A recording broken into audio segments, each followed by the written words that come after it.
Nagkayaan na naman yung tatlong marites na papasyal daw sila sa isang Christmas theme park dito sa San Fernando, Pampanga. Pero bago kami pumunta, kumain na muna kami dito sa Mang Inasal para makatipid daw kami. Itong si Ate Yasmin, hindi na pinakawalan tong nagbibigay ng extra rice. Inaya ko na siya agad pumunta dito sa pupunta namin, baka pati yung staff gawin niyang extra rice. At dito nga kami nagpunta sa isang sikat na pasyalan pag bare months na, ang The Orchids Garden Resort. Bali ang entrance fee nila dito is 100 pesos for adult, tapos 50 pesos naman para sa mga kids. Eksakto naman pagdating namin yung kanilang artificial na snow, pinagana na nila. Mas okay naman tong artificial snow nila kaysa dun sa last na pinuntahan namin. Weekends pala nung nagpunta kami dito, kaya expect mo na marami talagang taong pupunta dito. Ang tema pala ng kanilang theme park ay kagaya ng sikat na pasyalan sa ibang bansa, yung Disneyland. Makikita mo dito yung iba't ibang klase ng Disney character katulad na Mickey Mouse, sina Snowman, sina Super Mario, sina Luigi. Makikita mo dito pati yung mga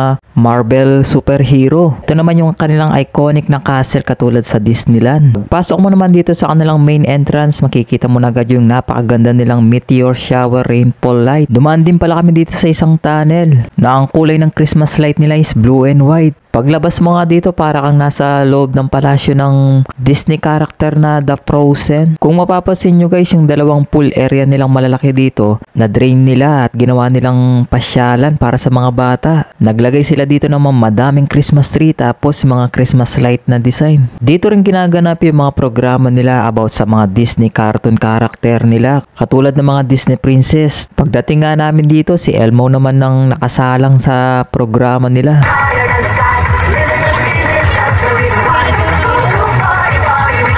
Ang isa sa mga main attraction nila dito itong Christmas tree na to, kasi parang agaw pasin talaga sa mga mata ng tao sa sobrang ganda. Nagpa-picture pa nga dito yung tatlong marites natin. Ayan sila oh. Kaso nga lang against the light yung camera, kaya pasensya kayo. Paglabas nga namin dito sa The Frozen Castle nila, punta naman namin daw yung kabilang side ng resort na to.